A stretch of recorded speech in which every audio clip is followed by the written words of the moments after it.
Good evening, I'm Adrienne Arsenault, and this is The National.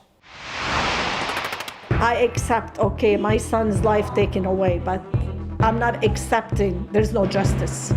A Supreme Court decision may see accused criminals walk free as the trials take too long to start.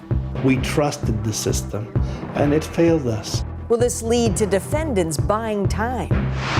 They're chanting, Tories out, May must go. An angry crowd takes to Downing Street as the death toll grows in London's high-rise fire. Plus, tiny, green, hungry, and popping up all across the country. And then there's Rex. He has a little bit to say on Trudeau playing the feminist card.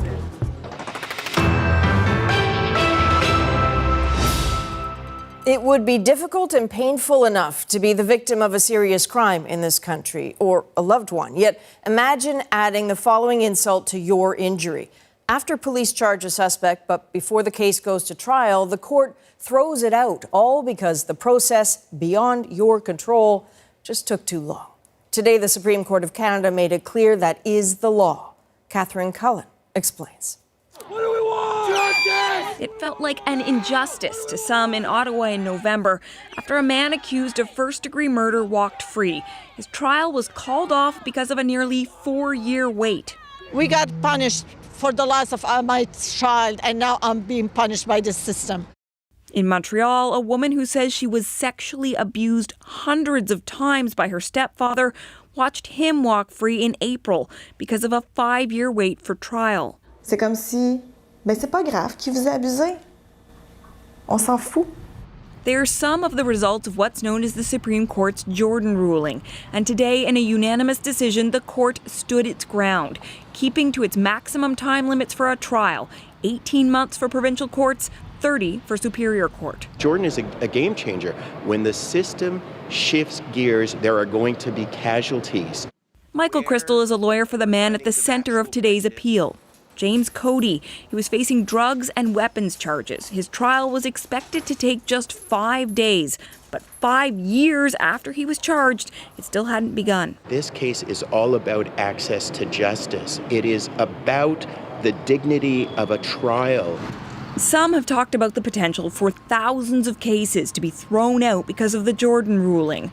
One review shows the actual number has been much smaller, but even a few high-profile cases can shake Canadians' faith in their justice system. The court clearly doubling down on Jordan and making it clear that it's not going anywhere. And that Eric Guittardi represented Barrett Jordan, the man accused of drug dealing whose case gave rise to the Jordan decision. The blame shouldn't be pointed at the system per se.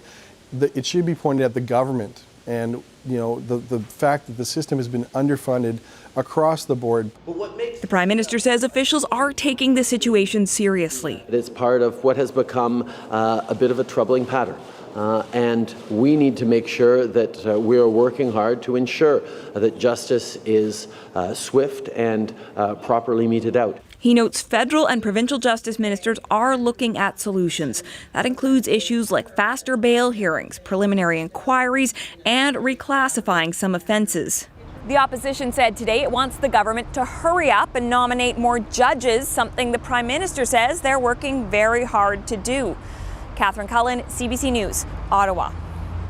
So you heard Catherine mention in that story that the fear was that thousands of cases would just be thrown out after the Supreme Court ruling. But a professor at Dalhousie crunched the numbers, and here's what he found. In the 6 months before the Jordan decision came down last July, 26 cases were tossed because of delays. But in the 6 months after, that number rose to 51. So the number has gone up, but it's not quite an opening of the floodgates that so many worried about. Professor Stephen Coughlin did that research. He is in Halifax tonight. Professor, thanks for joining us. Can you help me understand this? Wouldn't this ruling just be a gift to defense lawyers? Wouldn't it simply encourage them to drag these cases out? No, not at all. I'm sure it won't surprise you to discover that that very question occurred to the judges of the Supreme Court of Canada as well. And it's one of the things that they address in the Cody decision. Very specifically, they say that defense-caused delay has to get deducted from the total, that if defense action is illegitimate, then that doesn't count. And indeed, they encourage judges to be alert to whether applications that are being made by the defense are frivolous, and if they are, to deal with them quickly at an early stage and just get rid of them. Okay, so we also heard that Catherine referred to the opposition wanting more judges to be hired. Can you give us a sense of how much of a shortage there really is? Well, this is, of course, both a national and provincial issue, so it varies in each place. The Senate committee, which has just recently issued a report on delay, had what seems to me to be the sensible suggestion that there should be a practice of looking to the dates that federal judges will be retiring. Typically, that's not a surprise, and have their replacement in place already. So I don't think we're talking at the national level about hundreds of judges, and a shortage of judges isn't the only issue, but certainly seeing to it that there aren't judicial vacancies would be a help. Since it isn't the only issue, what else needs to happen to make sure justice isn't delayed? There are all sorts of things that could happen. There are lots of minor charges that clog up the system and are really not that important. The existence of mandatory minimums means that people are unwilling to plead guilty and can't reach a good plea bargain, so those cases end up in the system.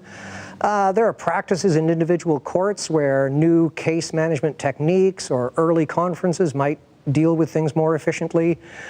Really, there are various remedies that have to be undertaken, and they're going to differ from court to court. Okay, Professor Coughlin, thanks for joining us tonight. Thank you very much. It's estimated about 70 people are still unaccounted for in that devastating apartment fire in London, and the number of confirmed dead is up to 30.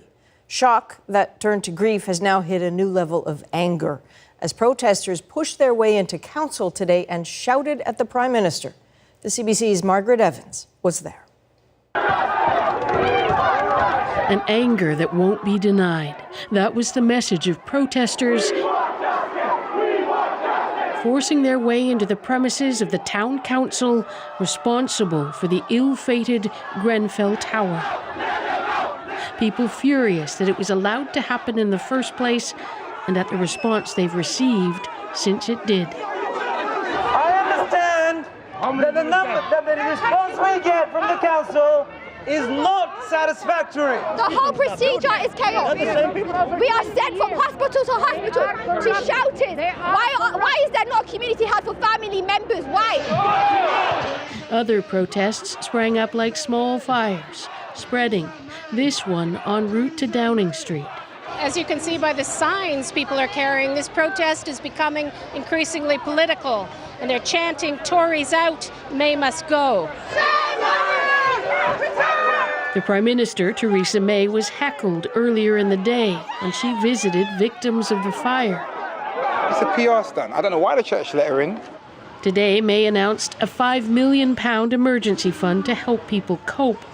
There are other things we'll do as well to provide support for people to ensure they're rehoused within 3 weeks.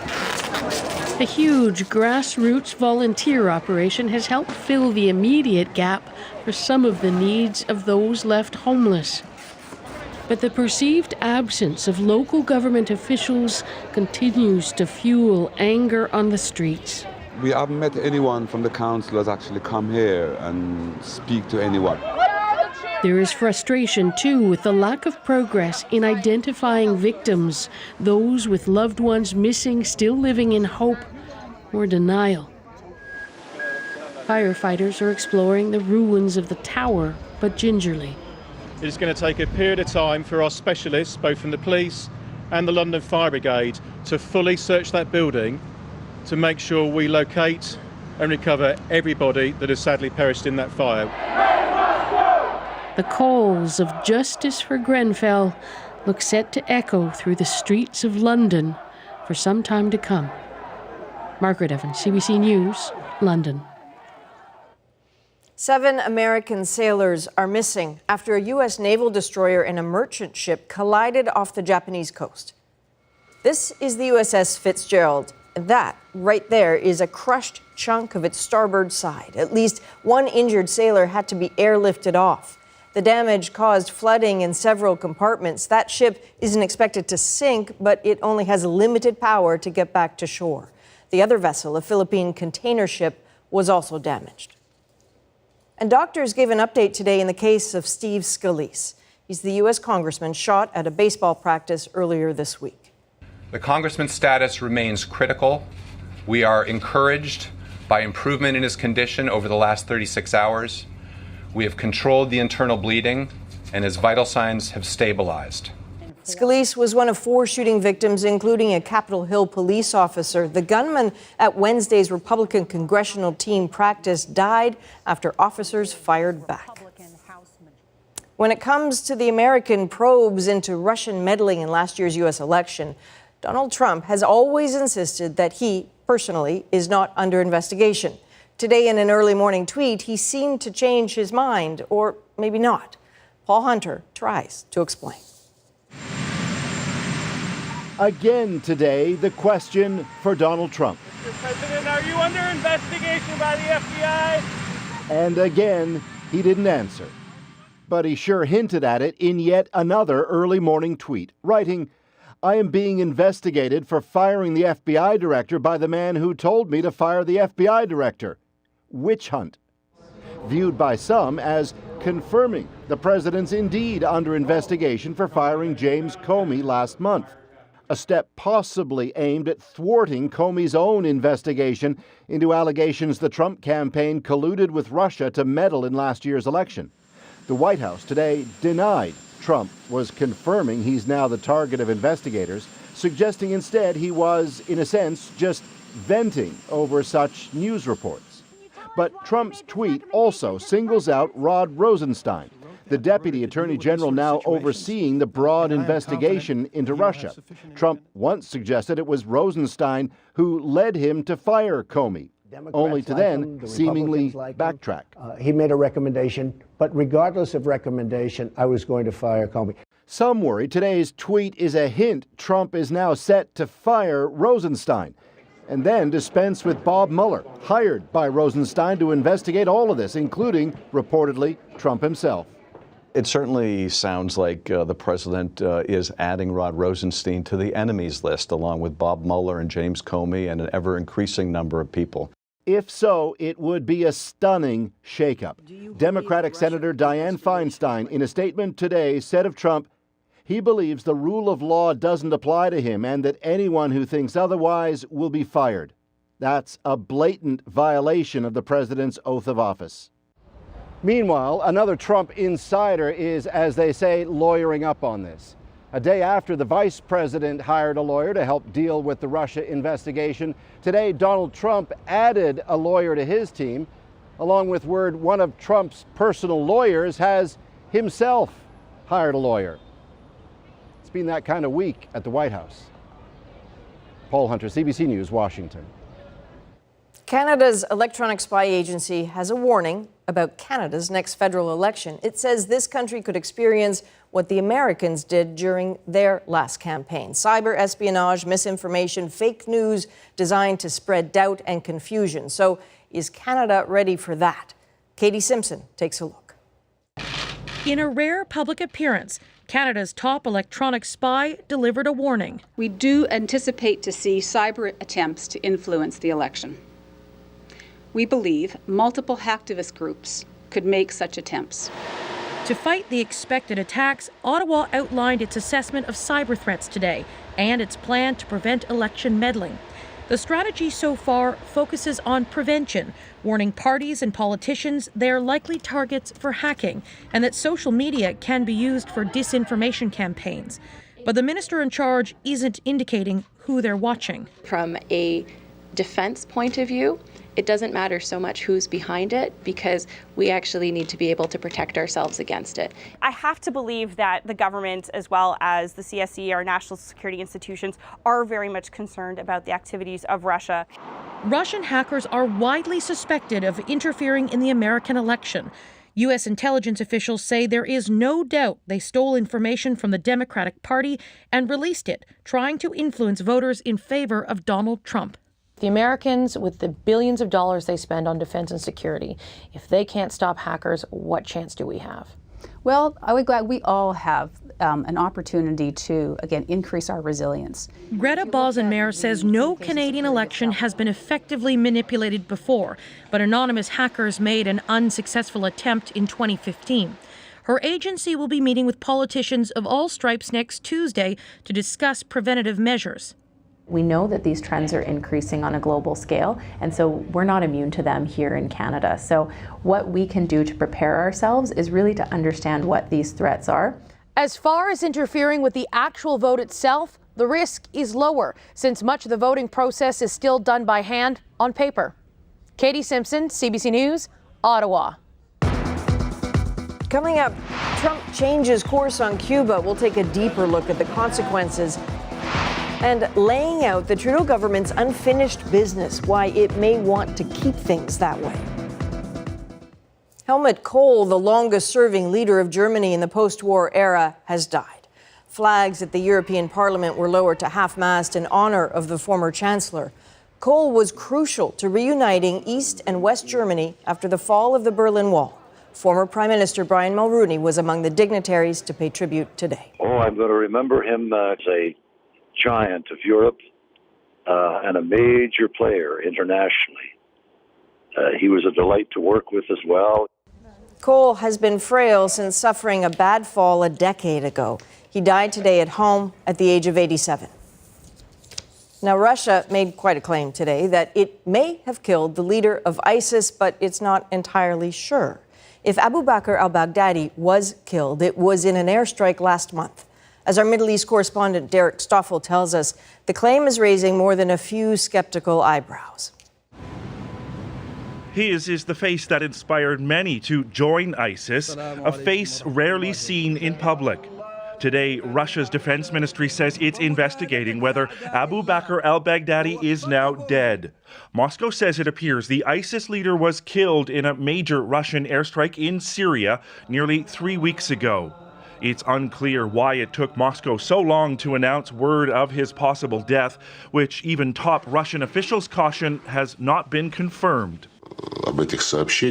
Russia's foreign minister Sergei Lavrov says he's not 100% sure that Baghdadi was indeed killed. He was last heard from late last year when he released an audio message. Russia's defense ministry says besides Baghdadi, its airstrike also killed around 30 mid-level ISIS commanders and 300 fighters. It's believed they were meeting to discuss strategy in the battle for the Syrian city of Raqqa. A militia made up of Kurdish and Arab fighters is engaged in a fierce battle for the city, the de facto ISIS capital. They're backed up in the skies by the U.S.-led anti-ISIS coalition, which has been pounding positions in and around Raqqa for weeks now. The operation has sent thousands of residents fleeing Raqqa to camps located near Syria's border with Turkey. The United Nations has warned of what it calls a staggering loss of life, with some 300 civilians killed by coalition airstrikes since March. It is really a very stark situation because either way they are risking their life. They are risking their life if they stay, and they are risking their life if they try to flee.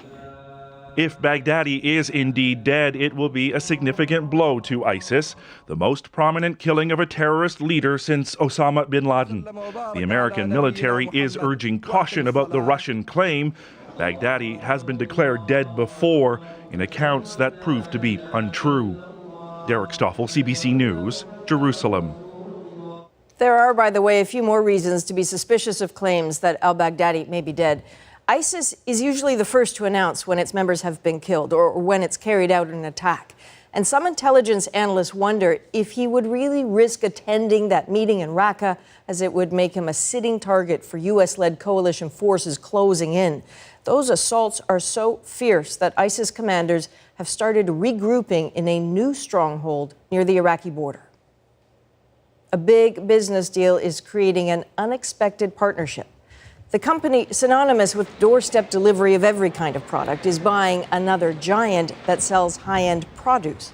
Amazon says it is acquiring Whole Foods for $13.4 billion. Amazon shares were up more than 3% after news of the deal. And McDonald's has pulled out of its sponsorship deal with the Olympics 3 years early, ending its 41-year relationship with the Games. The company says smaller TV audiences and higher costs were behind the decision. There is always big money linking a brand with the Olympics. McDonald's had signed a contract with extension in 2012 with the IOC that was reportedly worth $260 million. Straight ahead, why the Liberal government would let some of its own legislation die on the vine.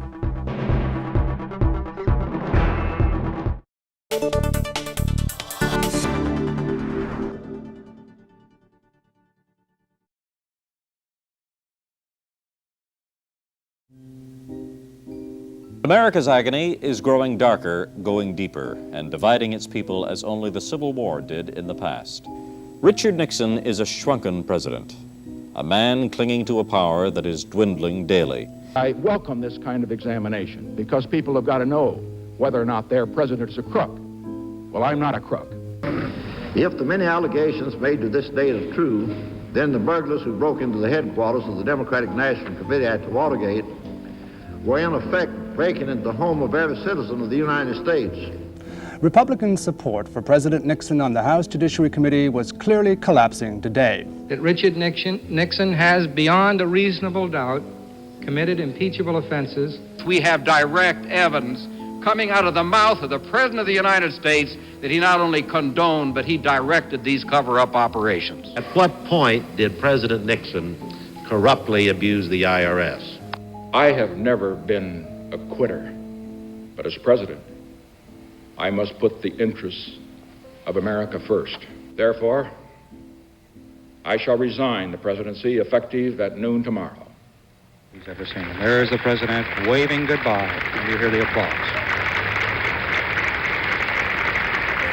Good evening. The President of the United States has been impeached. In a series of 4 votes, the Republican-dominated House supported 2 articles of impeachment, alleging Clinton obstructed justice and lied under oath about his sexual affair with Monica Lewinsky. I did not have sexual relations with that woman.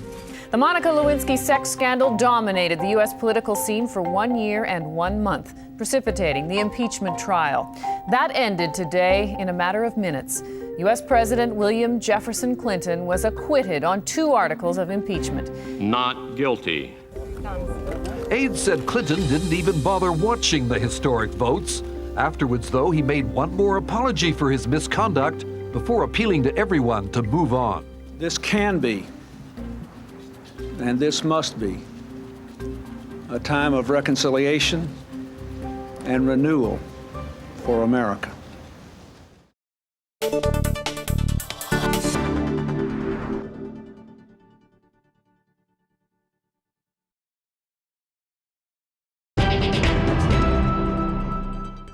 A New Brunswick Mi'kmaq leader wants an apology after an offensive note was displayed in the reception area of a Miramichi doctor's office.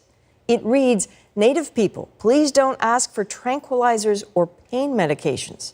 Chief George Ganesh calls the note discriminatory and racist. The note has since been removed but has been widely shared online. CBC tried contacting Dr. Alistair Carter. He wouldn't comment. And the former flagship of the environmental vigilante group, the Sea Shepherd Conservation Society, will soon be no more. The MV Farley Mowat has been anchored in Shelburne, Nova Scotia for the past 3 years, but it's now so filthy and toxic it threatens the very seas it once defended. Today, the Coast Guard announced plans to have it hauled away and scrapped. And next week is the last week in Ottawa for members of Parliament before they break for the summer. And much of the Liberal government's once ambitious agenda could be left to wither on the vine. Legislation unpassed, initiatives abandoned, at least for now. Hannah Thibodeau looks at what Team Trudeau did and did not get done this session. It's the last-minute parliamentary dash ahead of the summer break. But before they head out, let's look at what the Liberals have done legislatively. Since the Trudeau government took office, 23 pieces of government legislation have passed. Compare that with the Harper Conservatives. It passed 50 bills in the same time frame. There are still 2 big pieces of legislation to become law before MPs hit the barbecue circuit. The Budget Implementation Act, which includes the $35 billion infrastructure bank. This is part of our overall plan to grow our economy, create jobs. and the bill to establish the National Security and Intelligence Committee. But other major legislation, legalizing cannabis, new rules for impaired driving, updated political fundraising guidelines, the border pre-clearance bill, and the passenger Bill of Rights won't make it through the system before the summer. And if the Prime Minister decides to end this parliamentary session and prorogue... Proroguing? Well, let's show you that again. There are strong whispers the PM may do that to reset his agenda in the fall. So unfinished business would die and bills would have to start all over again. They're waiting for us. The Canadian ambassador in Washington says he pushed American lawmakers to pass the U.S. bill that would speed up people crossing the border. Now he has to tell them the Canadian bill isn't ready. Please hurry it up because I'm a bit embarrassed. I leaned on the Americans so heavily and now they're coming back and saying, where's yours? So. Why is it taking so long to get laws passed? Part of it is the Trump administration. You've got to be focused on that morning, noon, and night. Uncertainty in the U.S. has led to hundreds of meetings between ministers and officials with their American counterparts. The new administration, there's always some uncertainty and unpredictability. And let's not forget that Trudeau has booted Liberal senators out of caucus to reform the Senate. That has blown up his legislative schedule. These are called unintended consequences. The system is totally slowed down. From the beginning, Trudeau promised to do politics differently. But as the next election gets closer, he may have to resort to some of those bare-knuckle tactics to ram his agenda through. Hannah Thibodeau, CBC News, Ottawa.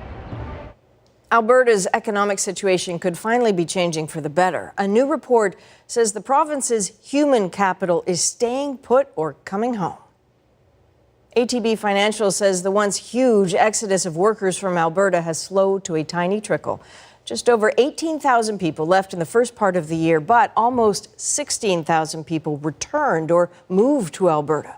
Economists say this stabilizing trend is a really good sign the provincial recession is almost over. Coming up, Donald Trump curbs Cuban-American relations. Will that change life on the island? This private B&B culture was really driven by the Americans, frankly. So there was a great trickle down through the Cuban economy at kind of a street level. Just when Cubans were starting to believe a thaw in diplomatic relations with the U.S. was real, it is getting chilly again. That is next on The National. First, a look at today's business numbers. TSX rose 32 points. The dollar went up more than a quarter of a cent. In New York, the Dow gained 24 points and the price of oil closed up 29 cents a barrel. A rapidly increasing number of experts and politicians are becoming progressively alarmed about air pollution. Most of the damage is caused by car pollution coming from the exhaust, and a bill has just been introduced in the Congress for a federal study of electric cars. The car uses no gas or oil, needs almost no maintenance, and creates no pollution or noise. Speed is a problem, though, for the car can only get up to 40 or 50 miles an hour. It doesn't look like much, but under its homemade plywood body is an efficient zinc-air battery-powered electric motor. In its present experimental form, the car has a top speed of 73 miles per hour and a cruising range of more than 300 miles. It takes 8 hours to recharge the battery from an ordinary household electrical outlet. The owner is 61-year-old Bill Ward. I asked him if he's had any approaches from manufacturers. Not genuine approaches, no. General Motors says it has made a breakthrough in the development of batteries to power the electric car of the future. Zinc-nickel oxide batteries drive the car for 160 kilometers before they need recharging. That's twice as far as conventional battery power. The motorist simply plugs his car in overnight to build the power back up again. This type of electric car gets a top speed of 80 kilometers an hour and would cost about the same as a standard subcompact model. It may look like an ordinary Chrysler van on the outside, but it's a very different van on the inside. It uses an electrically powered sodium-sulfur battery. The electric van was unveiled last week at Expo in Vancouver. Powerplex calculates that electricity for its battery costs about 1.5 cents a kilometer, compared to 5.5 cents for gasoline. It's becoming almost a ritual in the automotive industry now. A car company puts on a big PR show for its new electric car. Everyone says how wonderful electric cars are, and then they tell you that you can't buy one even if you wanted to, because it just doesn't make economic sense. Experts say improvements in technology will eventually make electric cars practical, but it's slow going, just like Vancouver traffic. There's gold fever on the streets of St. Paul. Everyone's talking about Bre-X, a small Calgary mining company that struck gold half a world away. And even though the mines are in Indonesia, a lot of the wealth is right here in St. Paul. So do you know any new millionaires? A few. Traders at the Alberta Stock Exchange say they've never seen anything like it. From a low of $1.90 to a high of $170 in just 1 year. Just 5 weeks ago, Bre-X's exploration chief predicted the mine could yield up to 200 million ounces of gold. But last week, the first signs of potential trouble. Bre-X geologist Michael de Guzman fell from a helicopter on a flight to the mining site. Some say it was suicide. Now, the Indonesian government has put the project on hold after Bre-X revealed yesterday the size of the find may have been overstated. Wholesale panic today over the Bre-X affair. Canadians dumped the gold company's stock as fast as they could. Share prices crashed and Bre-X struggled in vain to stop the damage. All this after word the company's supposedly gigantic gold strike could be worthless. Security guards have been patrolling the building since early last night when the company released the independent audit by Strathcona Minerals, calling Bre-X the largest fraud in international mining history. Bre-X employees continued to work even as the world speculated about how such a massive salting scheme could have been carried out. The Wall Street Journal ran a front-page story talking about a secret storage site where workers added mysterious powders to already crushed rock before sending it on to the assay labs. These are pictures of that alleged site. The sign says, if you have no business here, go away. Around $400 million in market capitalization has been lost in the first 4 minutes of trading. That money's gone. I am canceling the last administration's completely one-sided deal with Cuba. There he is, President Trump, keeping a campaign promise in Miami today, pulling down the shutters on his predecessor's try for openness with Cuba.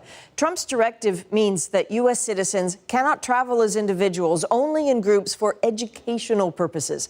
And it prevents U.S. businesses from dealing with companies controlled by the Cuban military, which is most of them. But for all the tough talk, Trump didn't roll back all of Obama's policies. Direct flights and cruises can still operate, and embassies will stay open. So just how much will really change?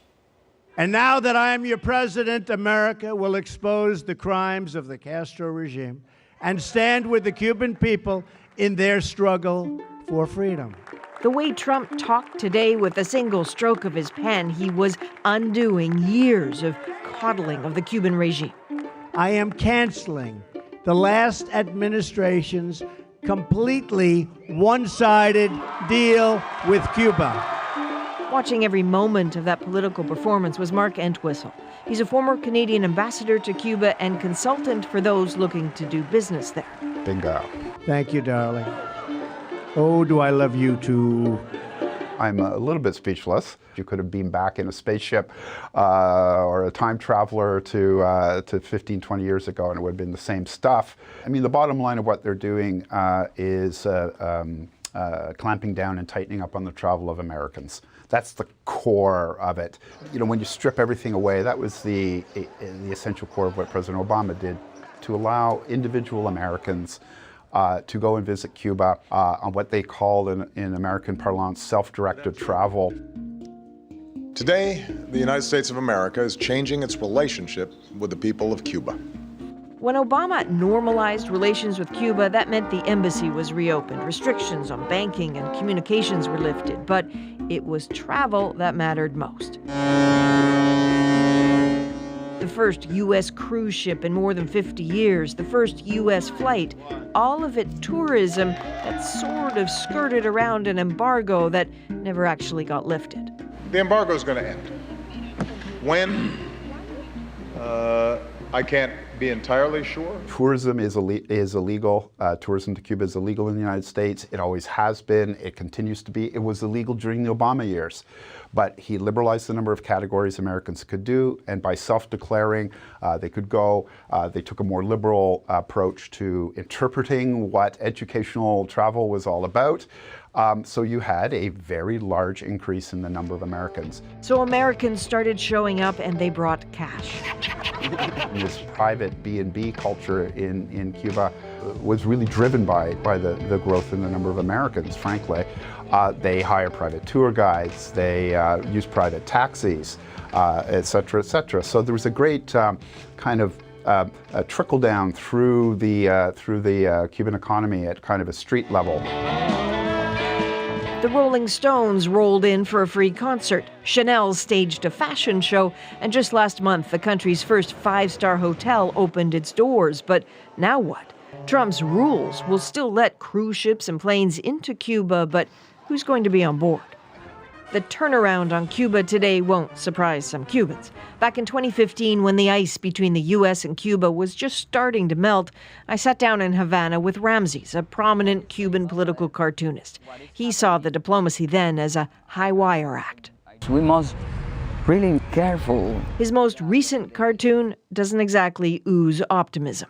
Cuban people are looking for solutions. That's why I draw this Trump burning the speech about relations in Cuba with the remainings of the Statue of Liberty. Is more of the same. The truth is, Obama's policy shift didn't change that much in Cuba. Oddly, it may have even helped the repressive government.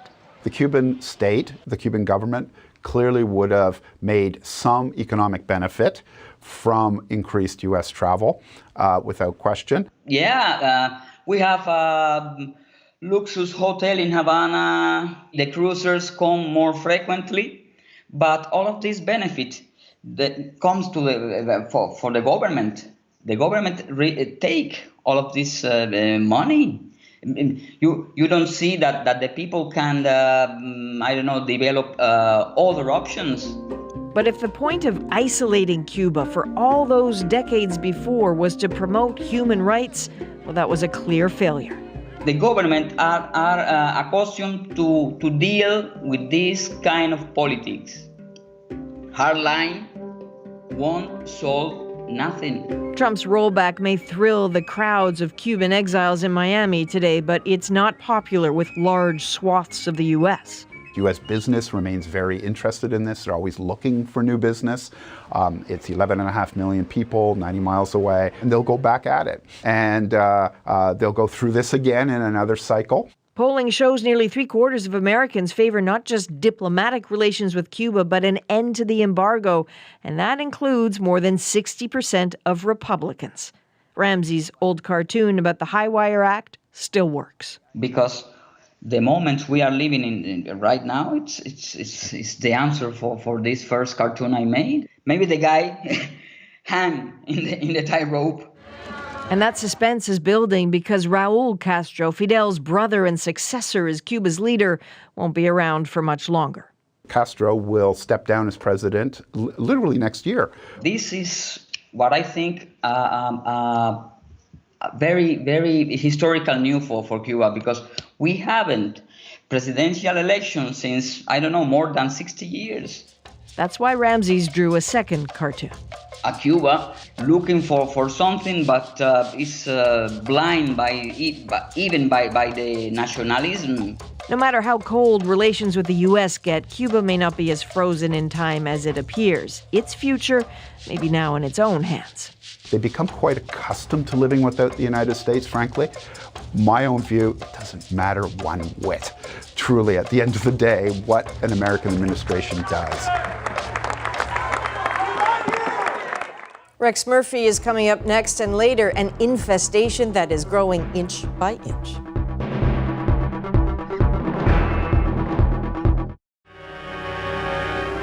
Under the instruction of the Bank of Canada, 2 Ottawa firms do most of the processing of currency. 2 years ago, it was decided to bring out Canadian Elizabethan dollars. The product of the work that began then will be seen this week when the new bills come into use.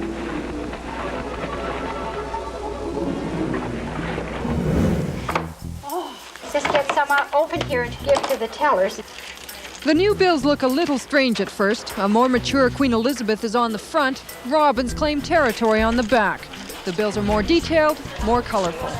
The bold numbers make it easier for visually impaired people to use. But visually, they don't appeal to everyone. I don't like them. Exactly. Why should we change? Canada's new $1 coins came tumbling off the mint's money presses today, and some people are already calling them loonies. They're made of nickel, copper, and recycled old tin cans. They're gold-colored, and they have 11 sides. Last fall, a courier service lost the original design of a voyageur, so it was switched to a loon swimming on a lake. It's coming, the latest addition to Canada's coin collection. Here's a sample token of the new bimetal coin, nickel on the outside with an aluminum bronze center. Now all they have to figure out is what design to put in the middle. There's no shortage of ideas. At the Canadian Mint, there are 19,000 of them. This design embodies the strength and the determination of Canadians from coast to coast. The new bills are smooth, almost slick, with clear windows. And they won't tear easily. I told you. There's a great future, the Bank of Canada says, in bills that feel like plastic. These new banknotes are a 21st century achievement in which all Canadians can take pride and in which all Canadians can place their confidence. When the banks open this week, you'll find the latest symbol of Canada's age of development, the new Canadian dollar.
I called my dad the king of Griffintown.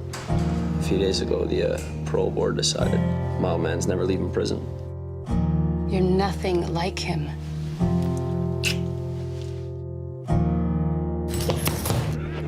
I'm never talking, you know it. Just reminding you who you are. You work for me now.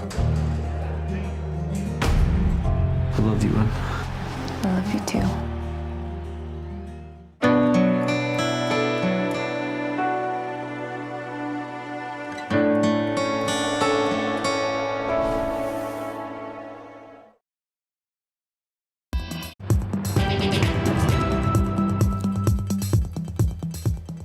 Prime Minister Trudeau is famously a committed, proud feminist. Indeed, Trudeau won the notice of the progressive world when he declared amid the high clouds of Davos and the world's power and wealth elite that he is such. But nowhere has this allegiance been more prominent than in the recent announcement that Canada's foreign aid budget for the next 5 years will be 95% feminist, geared towards women and girls.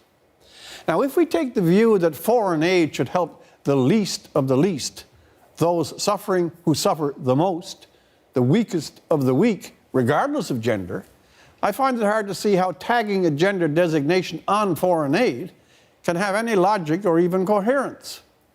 There are torments enough in this tormented world without calling for the lens of first world feminism to be imposed on aid programs. Furthermore, even if such an approach were justifiable, why such an extreme proportion? 95% for feminist aid and only 5% for others.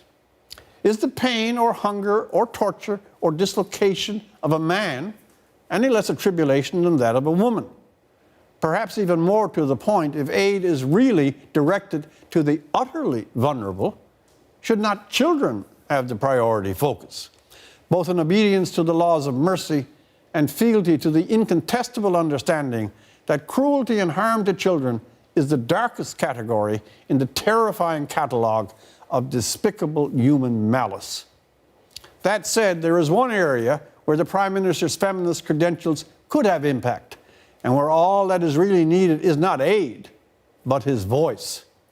There has been a persistent and underplayed scandal involving UN peacekeeping forces in the sexual abuse of young people.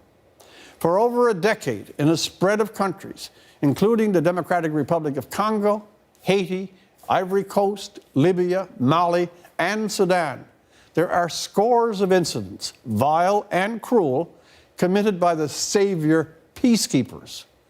Children mauled, threatened, beaten, extorted for sex, and raped by peacekeepers and getting away with it. The director of AIDS-Free World made the essential point, quote, "The UN is famous as a place where rapists get away with rape." A speech by so high-profile a prime minister as ours, denouncing in the clearest, hardest terms the degradation of UN peacekeeping and promising the withholding of Canadian peacekeepers till an accounting is done, would do more for feminism — young girls and women are the main victims here — than putting a feminist tag on what little foreign aid we make available to the world. The idea that UN peacekeepers are sexually abusing children in countries they were sent to help at the moments of dread chaos in those countries is a crime against nature and a hypocrisy so vile it has yet to earn a name. Prime Minister Trudeau has the capacity to give it a name, and it would be a great blessing to feminists and non-feminists alike if he did. For The National, I'm Rex Murphy.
When Calls the Heart. New season begins Sunday at 7 on CBC.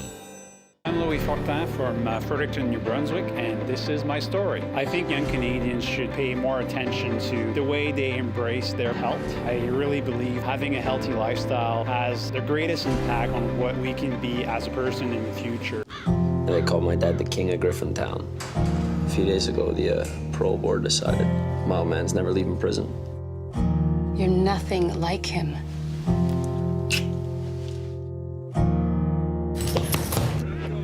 I'm never talking, you know it. Just reminding you who you are. You work for me now. I love you, man. I love you too.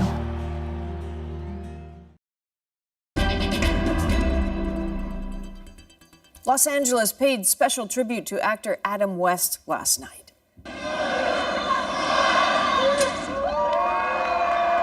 The iconic bat signal used by the residents of Gotham City lit up the side of City Hall, and more than one Batman showed up to answer the call.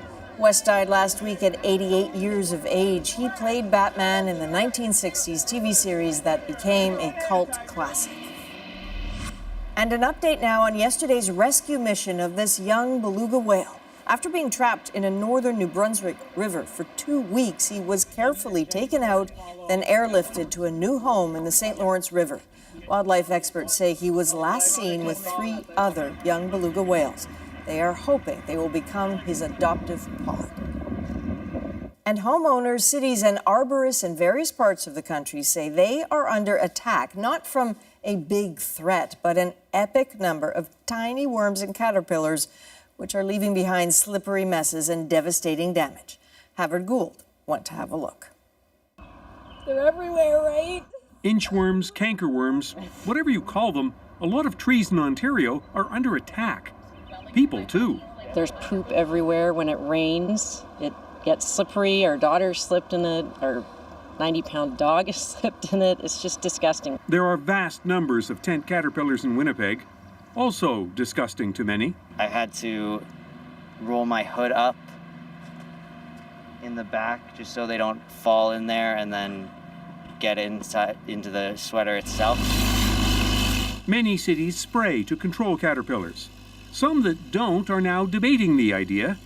For some, it's personal. I've been picking caterpillar feces out of my hair for the last few days, and no matter how much you scrub and think you get it out, you still feel like it's on you. Still, this spring, the unwanted creature capital of Canada appears to be Winnipeg.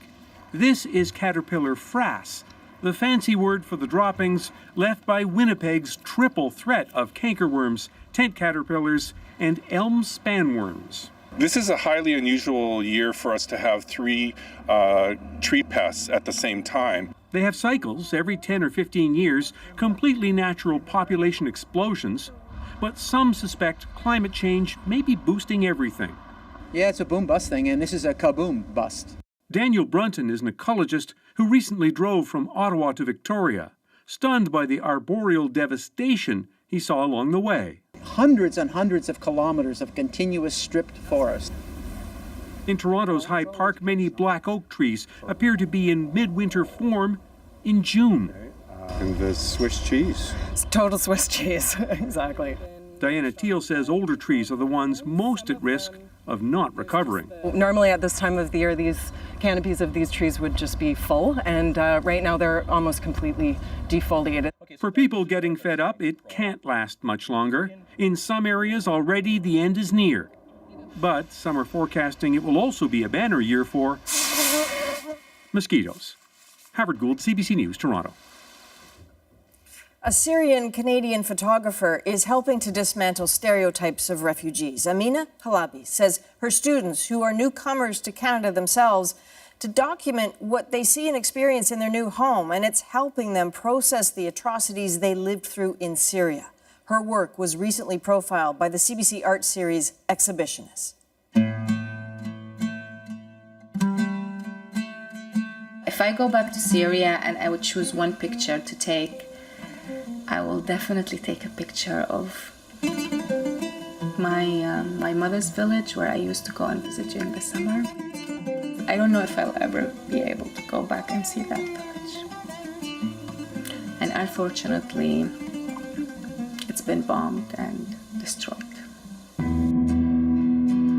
My name is Amina Jalabi, a freelance photographer, an artist from a Syrian origin.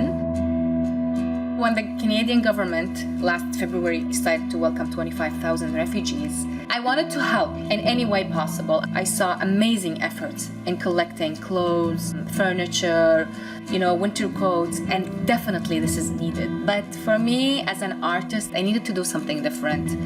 Anything that is positive in this negativity and this destruction. How through art can we document their journey of integration through their own lens, through their own perspective? And this is a way to empower usually marginalized people. So in this workshop we have 12 participants between the age of 14 and 19. Most arrived less than a year ago. They're very polite. The girls are a bit shy. The boys are like, from the first day laughing and saying jokes. We got donated cameras, point and shoot simple ones. The idea was to get to learn about cameras and photography. When we started, I just want them to get comfortable with taking photos. So I was like, go out, take photos, whatever catches your attention. I like taking pictures of people with nature. Every picture I take, Amina explains to me what I have to put more to get the right one. هاللقطات أنا شفتها بكنائس قديمة بمونتريال. هيك تذكرت البلد، ناس بالكنائس والجوامع اللي هنيك. صار فيني شعور ما بعرف كيف بدي أوصفه يعني. أنا شفت كذا صورة ذكرتني يعني طبقت علي أنا شخصيا. ناس ماشية وحاملة شناتية وراها ذكرتني بالبلد. أنه لما ضبينا شناتينهم وطلعنا.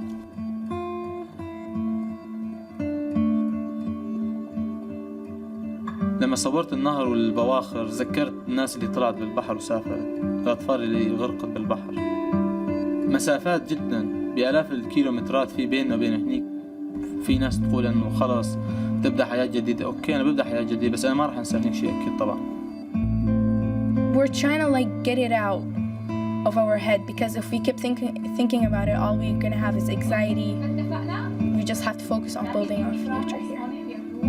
I see myself in them. This is my country. These are my people speaking my language. When we say refugee, we think of people in need. The word refugee has become a bit of a negative label. When I mentioned in my first workshop that we will be unsettling the stereotype about what a refugee is, they all said yes, we don't like how people talk about us. Toward the end of our project, we will have an exhibition. And by them showing their art to Canadians, to Montrealers, I hope that they will feel empowered. They will feel as contributing to their new society.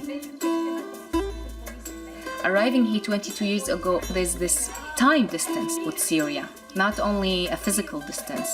So I needed to be with people who recently arrived from the country. So this kind of connection is like a mutual therapy for both of us. And that is the National for this Friday night. For news at any hour, you can always go to cbcnews.ca. I'm Adrienne Arsenault. Thanks for watching.